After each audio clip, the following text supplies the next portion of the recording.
دیکھتی آنکھوں سنتے کانوں کو معاذ علی کا سلام۔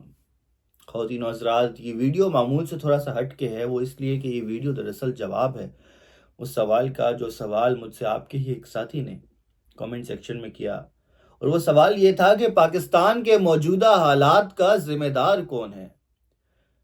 اس سوال کا جواب میں بھی تلاش کرتا رہا، اور یہ سوال کا جواب بیان کس طرح کیا جائے یہ بھی میں سوچتا رہا کہ اتنی دیر میں میرے سامنے فیض احمد فیض کے چند اشعار آئے، اور وہ اشعار خواتین و حضرات بخوبی ترجمانی کریں گے پاکستان کے موجودہ حالات کی، اور اس کا تعین کریں گے کہ ان کا ذمہ دار دراصل کون ہے۔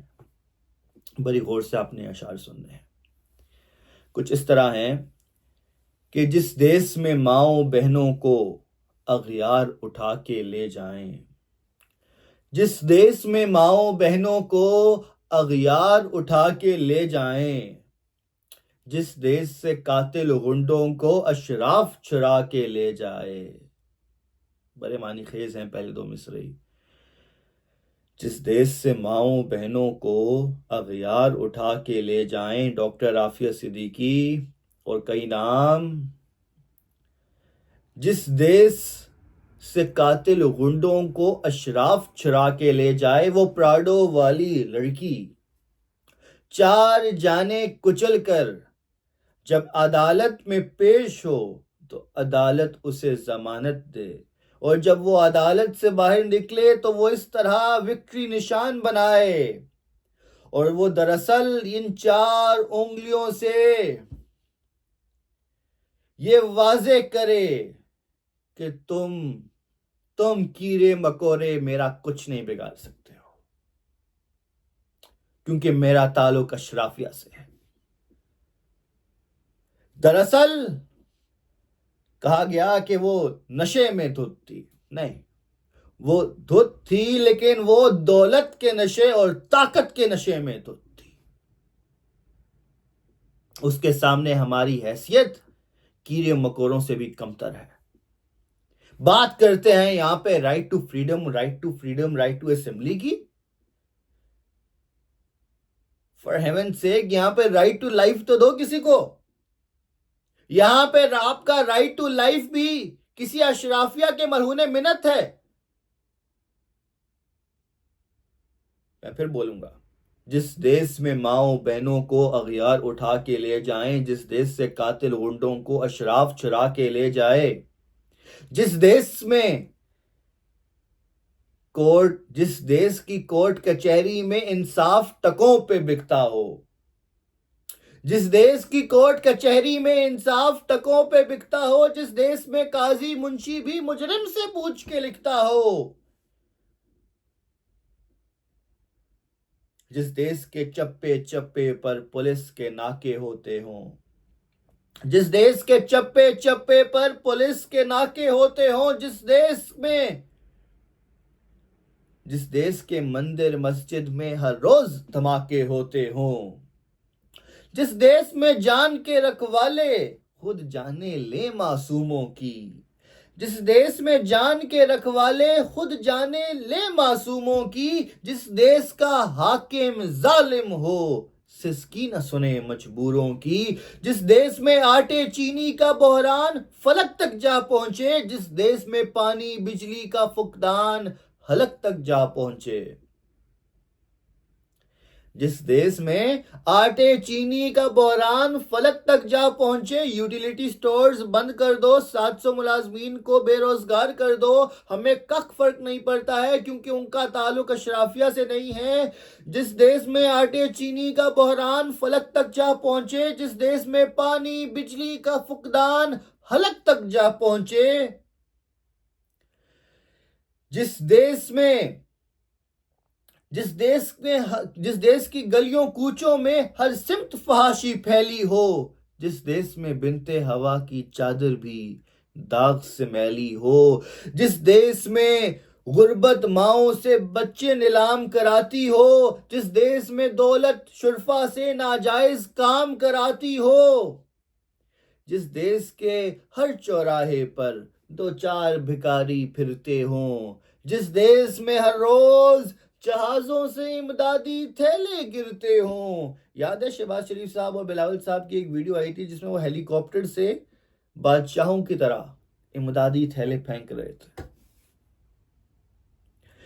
جس دیس میں ہر روز جہازوں سے امدادی تھیلے گرتے ہوں، جس دیس کے عہدے داروں سے عہدے نہ سنبھالے جاتے ہوں، جس دیس کے عہدے داروں سے عہدے نہ سنبھالے جاتے ہوں، جس دیس کے سادہ لو انسان وعدوں پر ہی ٹالے جاتے ہوں، خواتین و حضرات، اس دیس کے ہر ایک لیڈر پر سوال اٹھانا واجب ہے. اس دیس کے ہر ایک آئین پر سوال اٹھانا واجب ہے. اور آخری مصرع کچھ یوں ہے کہ اس دیس کے ہر ایک حاکم کو سولی پہ چڑھانا واجب ہے. تو خواتین حضرات، جو پاکستان کے موجودہ حالات ہیں نا، ان کا ذمہ دار کوئی ایک لیڈر نہیں ہے، کوئی ایک ادارہ نہیں ہے. It is our collective failure. اس میں عوام کا بھی قصور ہے،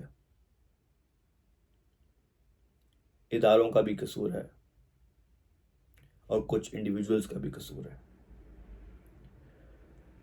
پاکستان کے موجودہ حالات کا ذمہ دار عمران خان ہے. پاکستان کے موجودہ حالات کا ذمہ دار نواز شریف ہے. پاکستان کے موجودہ حالات کا ذمہ دار بلاول بھٹو ہے. پاکستان کے موجودہ حالات کا ذمہ دار ہر ایک لیڈر ہے، اور پاکستان کے موجودہ حالات کا ذمہ دار ہر ایک جج ہے. پاکستان کے موجودہ حالات کا ذمہ دار ہر ایک جرنیل ہے. یہ سب اشرافیہ ہے.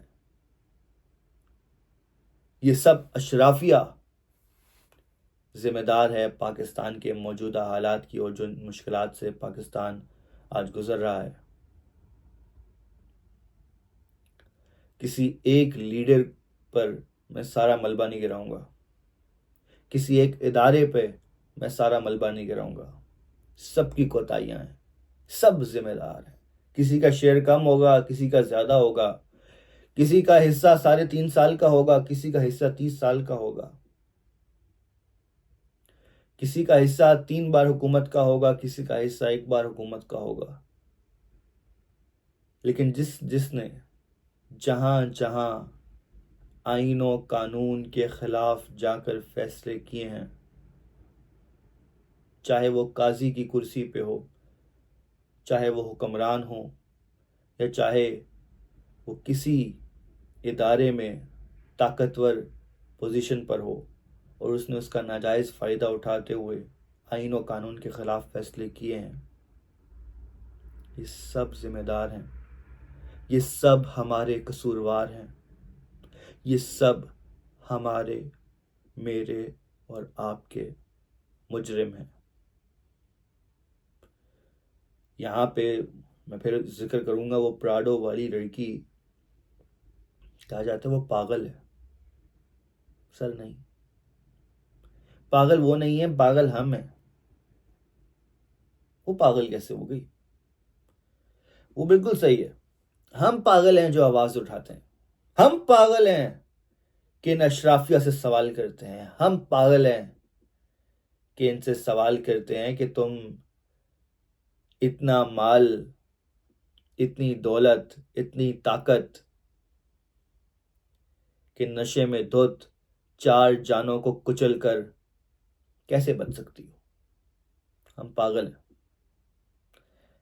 یہ لڑکی پاگل نہیں ہے، پاگل دراصل ہم ہیں. ہر وہ شخص پاگل ہے جو ظلم کے خلاف آواز اٹھاتا ہے. ہر وہ شخص پاگل ہے جو اشرافیہ کے سامنے سوال اٹھاتا ہے. ہر وہ شخص پاگل ہے جو ان اشرافیہ کے خلاف انصاف مانگتا ہے.